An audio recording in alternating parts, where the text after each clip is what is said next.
Hello ಗುರುವೆ, ಈ ವಾರ OTT ಯಾವ್ಯಾವ ಸಿನಿಮಾಗಳು ಯಾವ್ಯಾವ ವೆಬ್ ಸೀರೀಸ್ಗಳು ರಿಲೀಸ್ ಆಗಿದೆ, ಯಾವ್ದೆಲ್ಲ ಸೂಪರ್ ಆಗಿದೆ, ಯಾವ್ದೆಲ್ಲ ಆವರೇಜ್ ಆಗಿದೆ, ಯಾವ್ದೆಲ್ಲ ಖರಾಬ್ ಆಗಿದೆ ಎಲ್ಲವನ್ನ ಇವತ್ತಿನ ಖಡಕ್ ಸಿನಿಮಾದ OTT ರೆಕಮೆಂಡೇಶನ್ಸ್ ವಿಡಿಯೋದಲ್ಲಿ ಹೇಳ್ತೀನಿ. ತಡ ಯಾಕೆ, ಬನ್ನಿ let's dive into the video.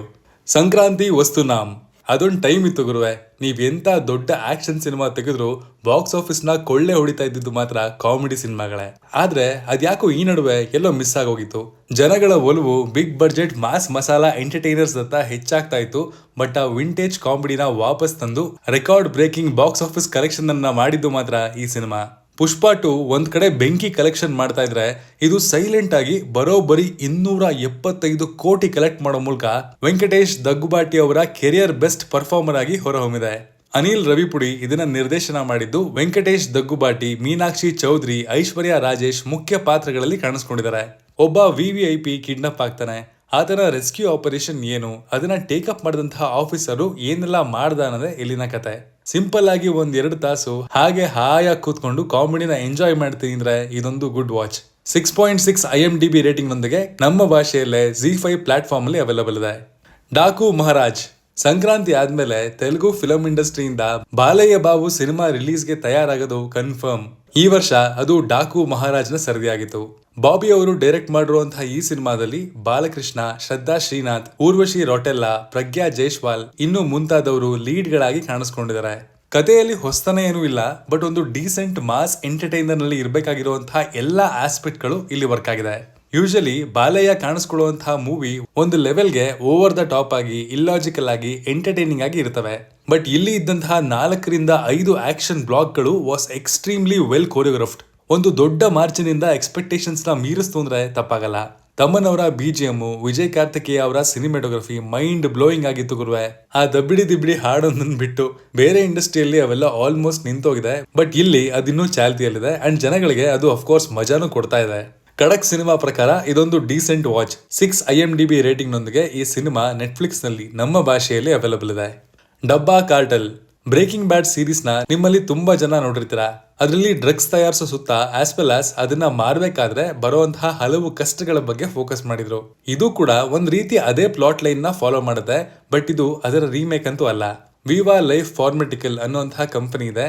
ಅಲ್ಲಿ ಅವರು ಬ್ಯಾನ್ ಆಗಿರುವಂತಹ ಒಂದು ಸಬ್ಸ್ಟೆನ್ಸ್ ಇಂದ ಮೆಡಿಸಿನ್ಸ್ ಗಳನ್ನ ತಯಾರಿಸ್ತಾ ಇರ್ತಾರೆ. ಈ ಡ್ರಗ್ಗು ಒಂದು ಫುಡ್ ಸರ್ವಿಸ್ ಮಾಡುವಂತಹ ಡಬ್ಬಾವಾಲ ಟೀಮ್ ನ ಕೈಗೆ ಬಿದ್ದಾಗ ಏನೆಲ್ಲ ಅನಾಹುತಗಳಾಗುತ್ತೆ ಅನ್ನೋದ್ರ ಸುತ್ತ ಈ ವೆಬ್ ಸೀರೀಸ್ ನ ತಯಾರು ಮಾಡಲಾಗಿದೆ. ಸೀರೀಸ್ ನಲ್ಲಿ ಒಟ್ಟು 7 ಎಪಿಸೋಡ್ಗಳಿದಾವೆ ಅಂಡ್ ಅದು ನಿಮ್ಮನ್ನ ಕಂಪ್ಲೀಟ್ ಆಗಿ ಶೋಗೆ ಕನೆಕ್ಟ್ ಮಾಡಿ ಕೂರಿಸುತ್ತೆ. ಪ್ರತಿಯೊಂದು ಡಿಪಾರ್ಟ್ಮೆಂಟ್ ನಲ್ಲೂ ಕೂಡ ಇವರು ಒಂದು ಅಪ್ರಿಷಿಯಬಲ್ ಕೆಲಸವನ್ನ ಮಾಡಿದ್ದಾರೆ. ಕಂಪ್ಲೇಂಟ್ಸ್ ಇಲ್ಲ ಅಂತ ಅಲ್ಲ, ಬಟ್ ಇದು ಕೊಟ್ಟಂತಹ ಎಂಟರ್ಟೈನ್ಮೆಂಟ್ ಫ್ಯಾಕ್ಟರ್ ನ ಕಾರಣದಿಂದ ಅದನ್ನ ಇಗ್ನೋರ್ ಮಾಡಬಹುದು ಅನ್ನೋದು ನನ್ನ ಒಪಿನಿಯನ್. ಒಳ್ಳೆ ಇಂಟ್ರೆಸ್ಟಿಂಗ್ ಸೀರೀಸ್ ಯಾವುದು ಸಿಗ್ತಾ ಇಲ್ಲ ಗುರು ಅನ್ನೋದಾದ್ರೆ ಇದೊಂದು ಗುಡ್ ವಾಚ್. 7.3 IMDb ರೇಟಿಂಗ್ ನೊಂದಿಗೆ ನೆಟ್ಫ್ಲಿಕ್ಸ್ ಅಲ್ಲಿ ಸಿಗುತ್ತೆ, ಅದು ಹಿಂದಿ ಭಾಷೆಯಲ್ಲಿ. ಸುಳಲ್ ಸೀಸನ್ 2. ಒಂದು ಸೀರೀಸು ಸಿಕ್ಕಾಪಟ್ಟೆ ಪಾಪ್ಯುಲಾರಿಟಿ, ಅಪ್ರಿಸಿಯೇಷನ್ ಎಲ್ಲವನ್ನ ಪಡ್ಕೊಂಡು ಸಕ್ಸಸ್ ಆದ್ರೆ ಮೇಕರ್ಗಳು ಅದರ 2ನೇ ಸೀಸನ್ ನ ತಯಾರು ಮಾಡೋದ್ರಲ್ಲೇ ಕೂತ್ಬಿಡ್ತಾರ ಗುರುವೆ. ತೆಗೆದು ನೋಡೇ ಬಿಡೋಣ ಅಂತ ಒಂದು ಗ್ಯಾಂಬಲ್ ರೀತಿ ಅದನ್ನ ಕನ್ಸಿಡರ್ ಮಾಡ್ತಾರೆ. ಬಟ್ ಅದು ಇಲ್ಲಿ ಕಂಪ್ಲೀಟ್ ಆಗಿ ಉಲ್ಟಾ ಹೊಡೆದಿದೆ ಅಂದ್ರೆ ತಪ್ಪಾಗಲ್ಲ. ಇದರ ಸೀಸನ್ 2 ನ ಸ್ಕೋಪ್ ಆಗ್ಲಿ, ಕಥೆಯ ಬೇಡಿಕೆ ಆಗ್ಲಿ ಇರಲಿಲ್ಲ. ಬಟ್ ಅದರಲ್ಲಿ ಒಂದು ಸಣ್ಣ ದಾರವನ್ನ ಎಳ್ಕೊಂಡು ಅದರ ಸುತ್ತ ತುಂಬಾ ಬೋರಿಂಗ್ ಸ್ಕ್ರೀನ್ ಪ್ಲೇ ಬರ್ಕೊಂಡಿದ್ದಾರೆ. ಪುಷ್ಕರ್ ಗಾಯತ್ರಿ ಅನ್ನುವಂತಹ ರಿಲಿಯಬಲ್ ರೈಟರ್ಸ್ ಇದ್ರೂ ಸಹ ಈ ವೆಬ್ ಸೀರೀಸ್ ನ ಸೇವ್ ಮಾಡೋದ್ರಲ್ಲಿ ಅವರು ಎಡವಿದ್ದಾರೆ ಅಂದ್ರೆ ತಪ್ಪಾಗಲ್ಲ. ಚಮಚದಲ್ಲಿ ಅನ್ನ ಬಡಿಸ್ಕೊಳ್ಳೋಷ್ಟು ತಾಳ್ಮೆ ಇದ್ರೆ ಈ ಸೀರೀಸ್ ನಿಮ್ಗೆ ಅರ್ಥ ಆಗಿದೆ ಅಂತ ಅನ್ಕೋತೀನಿ. ಪ್ರೈಮ್ ವಿಡಿಯೋನಲ್ಲಿ ಕನ್ನಡ ಭಾಷೆಯಲ್ಲಿ ಅವೈಲೇಬಲ್ ಇದೆ. ನೀವಿನ್ನೂ ಸೀಸನ್ 1 ನೋಡಿಲ್ಲ ಅಂದ್ರೆ ಅದನ್ನ ಮಾತ್ರ ಮಿಸ್ಸೇ ಮಾಡ್ಕೋಬೇಡಿ. ಹೆವಿ ರೆಕಮೆಂಡ್ ಮಾಡ್ತೀನಿ ಸೀಸನ್ 1 ಅನ್ನ. Running point.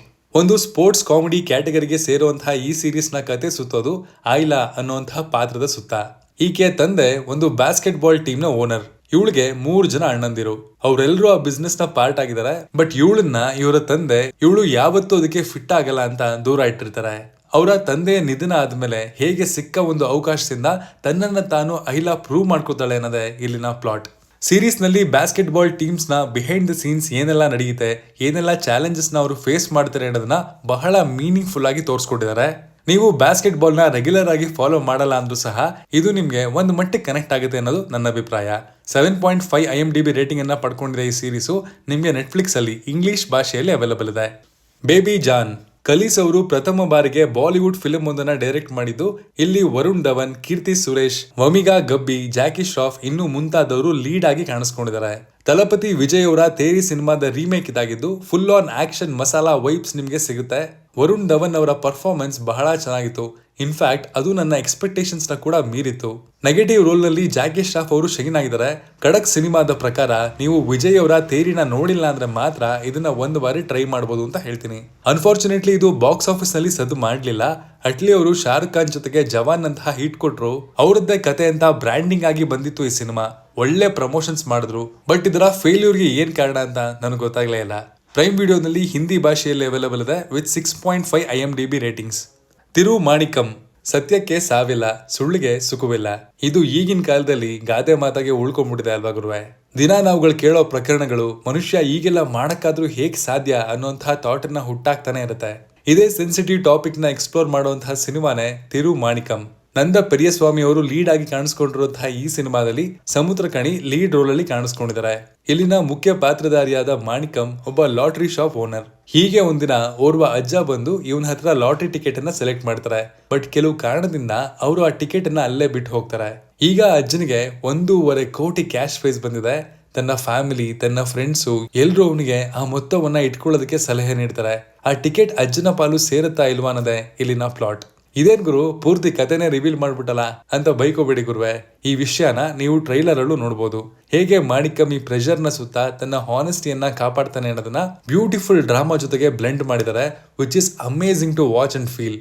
ಬರೋಬರಿ 8.9 IMDb ರೇಟಿಂಗ್ ಪಡ್ಕೊಂಡಿರುವಂತಹ ಈ ಸಿನಿಮಾನ ಮಿಸ್ ಮಾಡ್ಕೊಳ್ಳೋದಕ್ಕೆ ಹೋಗ್ಬಿಡಿ ಗುರುವೆ.